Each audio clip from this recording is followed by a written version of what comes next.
ایک جنگ اس وقت دنیا میں ہے کلچر کی، تہذیب کی، بہت زبردست جنگ ہے، نظریات کی لڑائی ہے،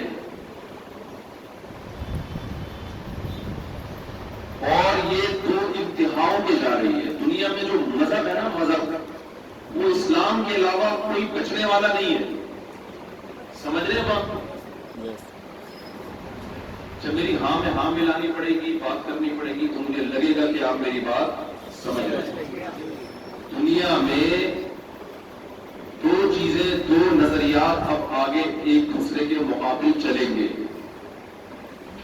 پہلے اسلام کی نظریاتی جنگ تھی عیسائیت سے، اسلام کی نظریاتی جنگ تھی ہندوازم سے، یہودیت سے، مناظرے ہوتے تھے، بحثیں ہوتی تھیں۔ اب ہندو مذہب میں، عیسائیت میں، یہودیت میں، بدھسٹ میں اتنا دم نہیں رہا ہے کہ وہ اسلام کے مقابلے میں آگے بولو بھائی، دم ختم، جان نہیں رہی ہے۔ وہ خود ان مذہب کو ماننے والے لوگ وہ اپنے مذہب پہ لعنت بھیجتے ہیں، بہت سے ان میں مانتے نہیں، کہتے یہ کیا ہے۔ میں نے ایک بیان کیا تھا، ہندوؤں کو اس سے بڑی تکلیف ہوئی، حالانکہ میں نے ہندوؤں کو آسانی پیدا کرنے کے لیے بیان کیا تھا۔ ہندو مذہب کو ایک گائیڈ، میں نے اس میں رہنمائی کی تھی ان کے فائدے کے لیے۔ میں نے ان سے کہا تھا کہ تم پتھر کے بنے ہوئے بتوں کی عبادت کرتے ہو۔ تھائی لینڈ میں گیا ہوں، وہاں پر بھگوان کی ہول سیل مارکیٹ ہے، تو آپ بجائے ہندوستان سے اپنا خدا، اپنا بھگوان خریدنے کے، تھائی لینڈ سے اگر خریدیں گے 4 بھگوانوں کے ایک نہیں ملے گا۔ اب میں ان کی بڑائی کر رہا ہوں یا ان کو فائدے کی بات بتا رہا ہوں؟ فائدے کی بات بتا رہا ہوں۔ یار تم مہنگے ریٹ پہ لے رہے ہو، ہے بھائی؟ اب دیکھو، کہیں اس گلی میں دودھ مہنگا مل رہا ہے، پچھلی گلی میں سستا مل رہا ہے، اور 4 تھیلیوں کے 1 کلو مفت مل رہا ہے، تو آپ اس سے خوش ہوں گے نا؟ کیا خیال ہے بھائی؟ یہ ریکارڈنگ شروع ہے یا نہیں؟ ایک آدھی بات جائے گی، آدھی نہیں جائے گی؟ تو 4 بھگوان پہ 1 فری میں لوگ پہنچیں گے، وہاں پہ لے گئے۔ اصل بات سمجھ میں کیا یہ ہو گیا نہیں۔ تو میں نے یہ بیان کیا، ہندو لوگ کہتے ہیں ہمارے بھگوان کا مذاق اڑا رہے۔ مذاق تھوڑی اڑا رہا ہوں، میں آپ کو بتا رہا ہوں کہ 4 بھگوان پہ 1 فری مل رہا ہے آپ کو۔ ہندوستان، وہ تھائی لینڈ میں بڑی مارکیٹ ہے، ہر سائز کا بھگوان دستیاب ہے۔ یہ ایک الگ سہولت ہے وہاں پہ۔ منی پیکنگ میں بھی ہے، بڑا بھگوان اگر بڑے کاموں کے لیے، جیب میں رکھنے کے لیے الگ چھوٹے چھوٹے بھگوانوں کے ساشے دستیاب ہیں۔ تو وہ پھر کہتے ہیں یہ کیا کر رہا ہے بھائی؟ ہندوازم میں گائے کو ماں سمجھا جاتا ہے۔ میں گائے کی توہین نہیں کرتا، میں یہ کہتا ہوں کہ ہندو گائے کی توہین کر رہے ہیں، گائے کو ماں کہہ کر اس کے کردار پہ انگلی اٹھا رہے ہیں۔ کیوں؟ گائے اگر ماں ہے تو بیل باپ کیوں نہیں ہے؟ سیدھی سی بات ہے۔ کیا خیال ہے بھائی؟ میں ہندوؤں سے کہتا ہوں کہ گائے کو دیکھو، آپ اپنی ماں کو ماں تو کہتے ہو، لیکن اپنے باپ کو باپ نہیں کہتے، تو یہ کس پر انگلی اٹھا رہے ہو؟ یہ ماں کے کردار پہ انگلی اٹھا رہے ہو۔ جو آدمی کہے یہ میری ماں ہے، یہ میرا باپ ہے، اس کا مطلب ماں 1 نمبر ہے، یہی مطلب ہوا۔ اگر آپ کہتے ہو یہ میری ماں ہے مگر یہ باپ نہیں ہے، تو یہ باپ پر انگلی نہیں ہے، یہ کس پر ہے؟ یہ ماں کے کردار پہ۔ ہندو سے کہتے ہیں بھائی گائے اتنی خدمت کرتی ہے، دودھ دیتی ہے، سردی گرمی برداشت، بھینس یہ کام نہیں کرتی۔ گائے کا دودھ صحت کے لیے اچھا، بھینس کا دودھ اتنا اچھا نہیں ہے، دودھ بھی زیادہ دے رہی ہے، یہ بھی اتنی ہزاروں سال سے انسان کی خدمت کر رہی ہے، تو اس کے احترام کا تقاضا یہ ہے، اس کے 1 نمبر ہونے کی دلیل یہ ہے کہ گائے اگر ماں ہے تو بیل کیا ہے؟ ہندو کہتے ہیں یہ کیسی باتیں کرتے ہیں؟ تو میں یہ عرض کر رہا ہوں کہ اسلام کے جان بولو نہیں ہے، ہم سب نہیں ہے، کوئی نہیں اس کو مانتا. عیسائیت نام کی رہ گئی ہے. عیسائی مذہب میں تعلیمات ہی نہیں ہے. اچھی اور بری تو اگلا درجہ ہے نا. دیکھو ایک آدمی عیسائی مذہب قبول کرتا ہے، ایک مثال دے رہا ہوں، تو اس کو اپنا ساری جو معلومات ہے، جو 24 گھنٹے کی زندگی وہ عیسائی مذہب کے مطابق گزارنی ہے نا، تو وہ عیسائی پادری کے پاس جا کے پوچھتا ہے کہ اب میں عیسائی ہو گیا ہوں، اب میں زندگی عیسائی مذہب کے مطابق گزاروں گا، تو عیسائی مذہب میں کیا تعلیمات ہیں، سونے کا طریقہ کیا، اٹھنے کا طریقہ کیا، عبادت کا طریقہ کیا، تجارت کا طریقہ کیا ہے، نکاح کا طریقہ کیا ہے، طلاق کا طریقہ کیا ہے، وراثت کا طریقہ کیا ہے، ابا مریں گے تو بیٹے کو کتنی وراثت، بیٹی کو کتنی وراثت، بیوی کو کتنی وراثت، دادی کی کتنی، نانی کی ہے کہ نہیں ہے، یہ ساری ڈیٹیل بتاؤ. اور تجارت میں جیسے اسلامک بینکنگ ہے تو ایسے ہی عیسائیت بینکنگ بھی ہونی چاہیے. کیا خیال ہے؟ عیسائی میں جب غلبہ حاصل کروں گا، وزیر اعظم یا حاکم بن جاؤں گا، تو عیسائی مذہب کو نافذ کروں گا ایز اے قانون. تو وہ قانون کیا ہے؟ تو عیسائیوں کے پاس ایسا کوئی قانون مارکیٹ میں ہے ہی. جب ایک چیز مارکیٹ میں ہوئی گی تو ملے گی کہاں سے آپ کو؟ میں اکثر اس کی ایک مثال دیتا ہوں کہ دیکھو کسی ملک نے ایک سفیر بھیجا، امریکہ نے ایک سفیر بھیجا آپ کے پاس، وہ امریکہ کا پیغام لے کے آپ کے ملک میں آیا. امریکہ نے کہا بھائی ہم اپنا ایک سفیر بھیج رہے ہیں جو ہمارا پیغام لے کے پاکستانی گورنمنٹ کے پاس آئے گا، ایئرپورٹ پہ اس کا آپ نے استقبال کرنا ہے. ہوا یہ کہ جب ایک سفیر آیا تو 4-5 بندے اس کے ساتھ، اور وہ 4-5 بندوں کا دعویٰ یہ ہے کہ امریکہ کے اصل سفیر ہم ہیں، یہ فراڈی آدمی ہے جو اپنے آپ کو اصل کہہ رہے ہیں. سمجھ میں آ رہی ہے بات؟ یہ کون ہے؟ یہ دونوں کا فراڈی ہے. آپ کہو گے اب آپ کنفیوز ہو رہے ہو، یار ان میں اصل سفیر کون سا، یہ والا ہے کہ یہ والا ہے کہ گیٹ اپ سب کا ایک جیسا، 3 پیس سوٹ ٹائی میں بالکل فٹ فاٹ. یا تو آپ امریکہ فون کرو گے بھائی تم بتا دو ہمیں کون سا اس میں تمہارا ہے. اگر آپ کا امریکہ سے براہ راست رابطہ نہیں ہے تو آپ ان چاروں سے کہو گے کہ اچھا امریکہ نے جو پیغام دے کے تمہیں بھیجا ہے وہ پیغام بتاؤ کیا ہے. چار کہہ رہے ہیں پتہ نہیں وہ ہے، جیب میں ٹٹول رہے ہیں، کہہ رہے ہیں پرچی گم گئی یار ہم سب جیب میں رکھا تھا ہم نے پیغام، مگر وہ گم گیا.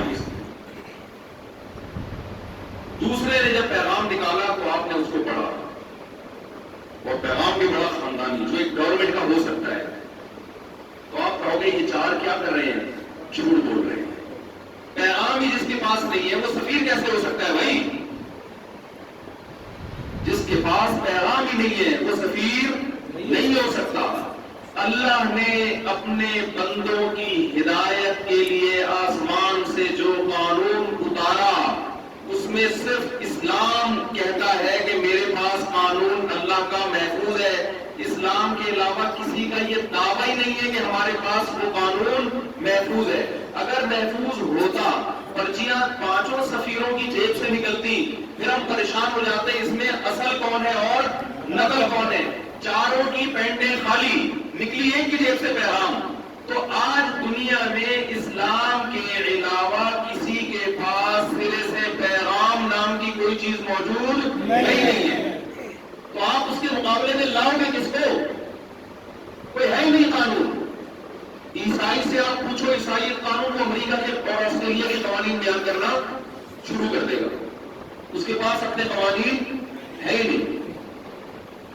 دوسری بات، جن کے پاس 2-4 باتیں رہ بھی گئی ہیں، کچھ باتیں رہ گئی ہیں، وہ باتیں اتنی بے عقلی کی باتیں ہیں کہ وہ ایک دنیا کی عام حکومت نہیں کہہ سکتی تو خدا کیسے کہے گا وہ باتیں.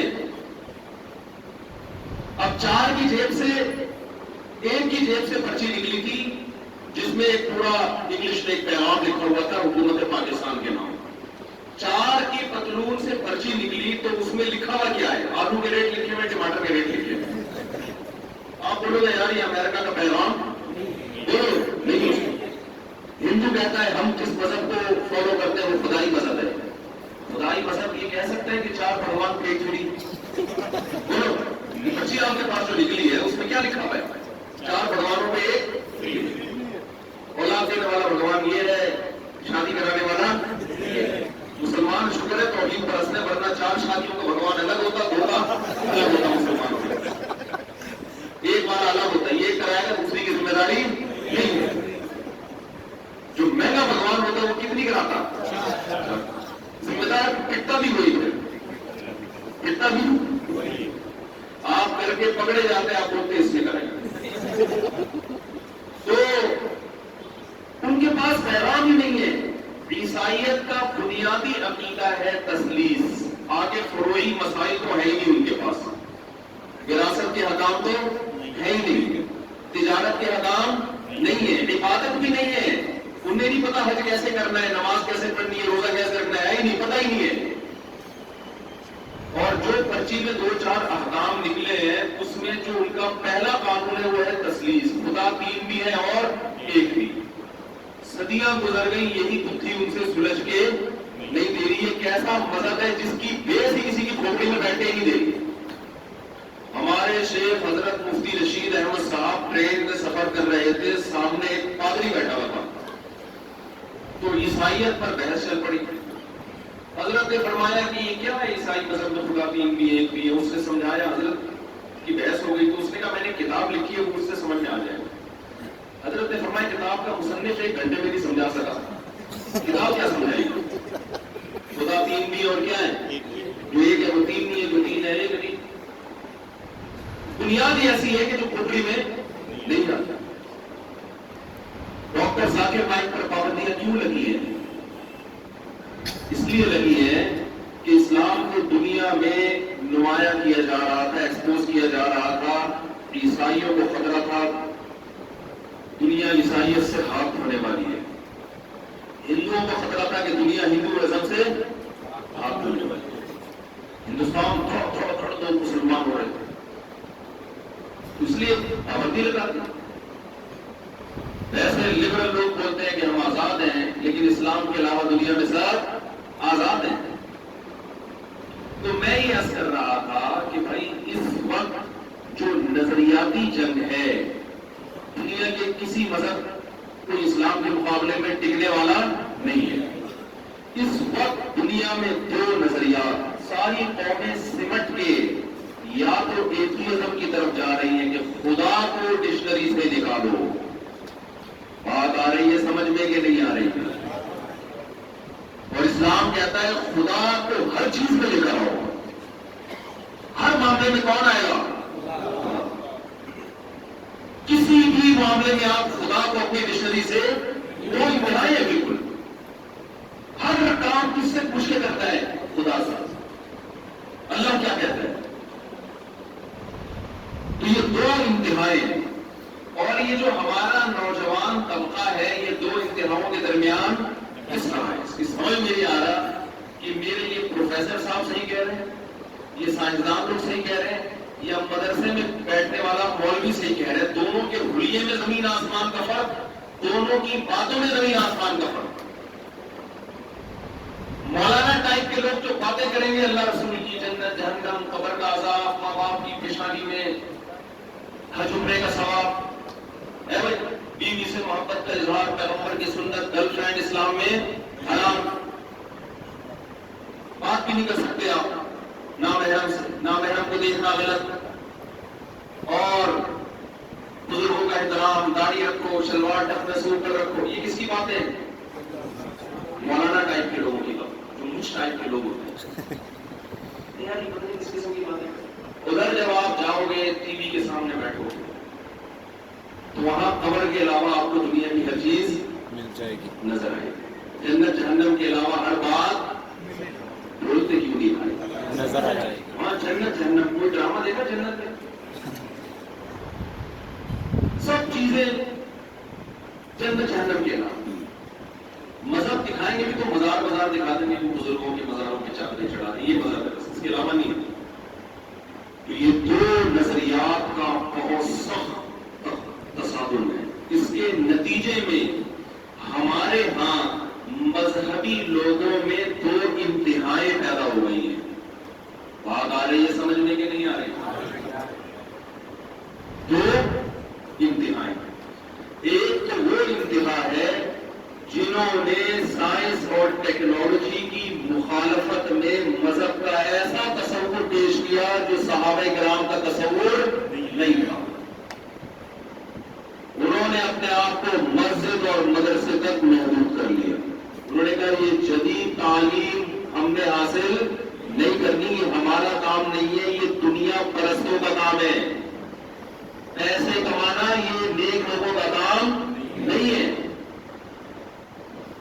دوسرا طبقہ وہ جو اس طرف چلا گیا، اس نے یہ تو نہیں کہا کہ ہم اسلام کو نہیں مانتے، کیونکہ ہمارا کلچر ہے اسلام، بعض چیزیں انسان کلچر کی وجہ سے فالو کرتا ہے، لیکن وہ اتنا اس طرف چلا گیا کہ اس کی صرف 2-4 نمازیں عید بقرعید رہ گئی،